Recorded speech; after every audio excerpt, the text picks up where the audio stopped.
네, 보신 것처럼 이 아베 총리가 추진하는 평화 헌법에 대한 일본 내 반발이 끊이지 않는 상황에서 최근에는 또 여러 이슈들이 터지면서 내각의 지지율이 큰 폭으로 하락했다고 하죠.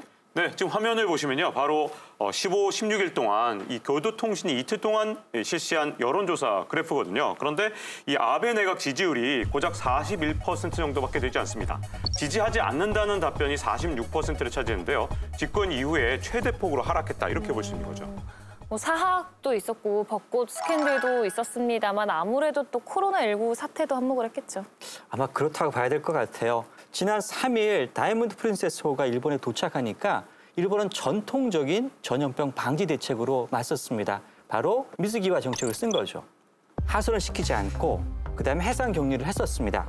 그러니까 그때까지만 하더라도 잘한다 그랬었죠. 네. 근데 3주 만에 이 크루즈 안에서 확진자가 계속 커지고 심지어 사망자까지 나오게 된 거죠. 그러니까 일본 사람들도 대응을 잘못한 것이 아닌가 이런 생각을 하게 된 것 같습니다. 심지어 이 최근에 사망자까지 나온 코로나19 배양 접시라고 불리는 이 크루즈에 네. 이 일본의 후생 노동성 소속의 이 일본인 교수가 올라가서 이 동영상을 올렸는데 정부의 이 어떤 주장이나 말과는 달리 정말 비참하다는 거예요.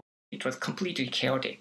Medical officer was not protecting herself, and she was very unhappy, saying that. Well, she was already infected. I'm sure about that. So she was completely giving up protecting herself. 근데 사실 뭐 크루즈 사태도 심각합니다만 일본 내 지역사회 감염도 굉장히 심각한 상황이잖아요. 네, 상당히 심각하다고 할 수가 있습니다. 특히 그 한꺼번에 감염이 되는 사례가 조금 나오고 있습니다. 네. 야카타부네라는 전통적인 작은 배 안에서 연애를 하고요. 네. 그 식사도 하고 뭐 카라오케도 하고 그러한 배가 있습니다. 거기에서 그 택시 회사 사람들이 지난달에 18일에 네. 신년회를 했는데요. 네. 거기에 100명 정도 참여를 했어요. 거기에서 그 여러 한 명 정도 감염이 확인됩니다. 그 사람들 중에 그 한 명이 그 일본의 첫 번째 사망자의 사위였습니다. 그러니까 그 사위가 그 아내하고 접촉해가지고 그 아내가 어머니하고 접촉해가지고 네. 어머니는 사망한 거죠. 그런데 이 확진자들이 또 택시기사다 보니까 많은 분들하고 접촉을 하게 되고 우려가 굉장히 클 것 같아요. 그렇죠. 그때 그 우려가 아주 방송으로 잡힌 적이 있어요. 네.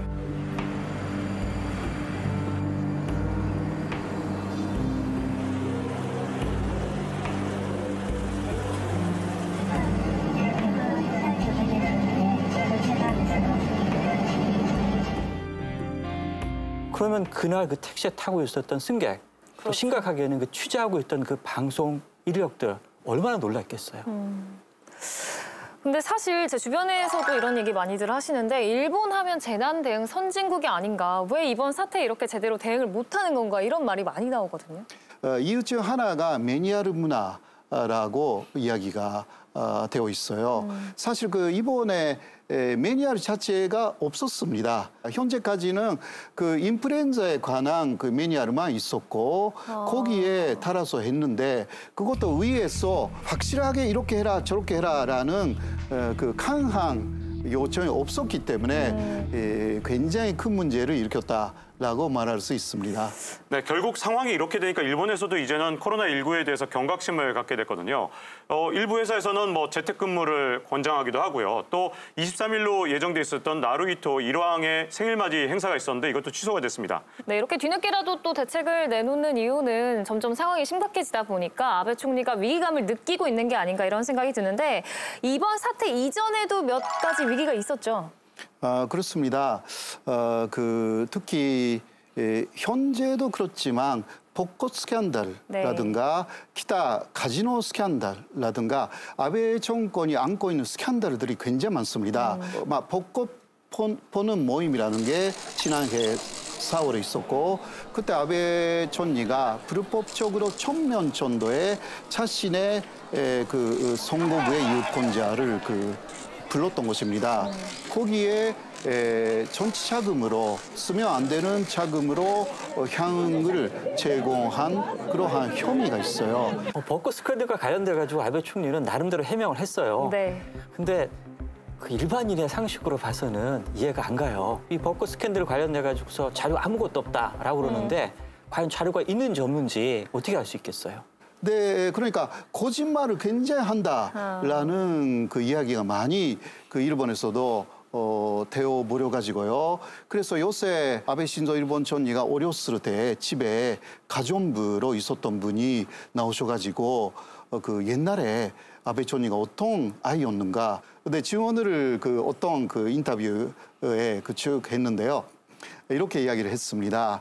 아베 신조 그는 그 어렸을 때부터 거짓말쟁이였다. 가장 거짓말을 많이 한 것은 숙제를 다 했다라는 거짓말이었다고 합니다. 그런데 학교에서 매일 숙제 하지 않고 온다라는 연락이 와서 네. 또 그 물어봤더니 다 하고 갔대요. 가정부가 나와서 이야기를 하니까 아베 총리는 역시 거짓말을 잘 하시는구나.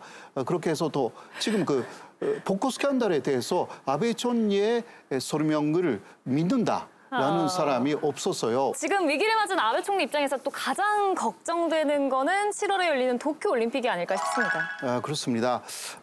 사실 그 도쿄 올림픽으로 아베 총리가 노리고 있는 것은 경제적인 효과죠. 네. 올림픽을 한 번 하면 30조 엔의 경제적인 효과가 있다고 합니다. 그런데 현재까지 그것을 위해서 2조 엔을 썼다고 합니다. 이게 물거품이 된다면 정말 큰일이 나는 거죠. 근데 이 도쿄 올림픽만큼이나 또 아베 총리한테 중요한 게 있죠. 바로 이 아베 총리는 자민당 총재도 동시에 역임을 하고 있는데 9월까지가 임기거든요. 그래서 여기서 굉장히 궁금해지는데 호사카 유지 교수님, 과연 4선 도전 성공할 수 있을까요?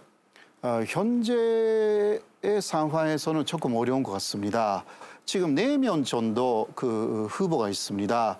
그 후보들의 그 지지율을 보면요.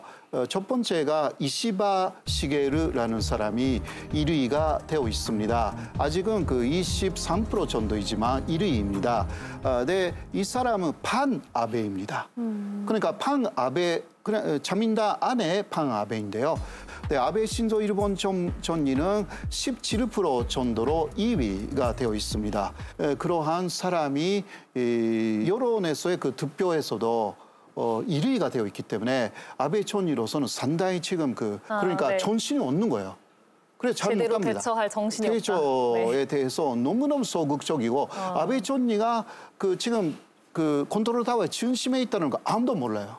예, 그러한 상황입니다. 벚꽃 스캔들에 이어서 코로나19의 일본 내 확산이 아베 총리에게 악재로 작용하고 있습니다. 집권 이후에 최대 위기를 겪고 있는 아베 내각 과연 앞으로 어떻게 대처해 갈지 지켜보도록 하겠습니다.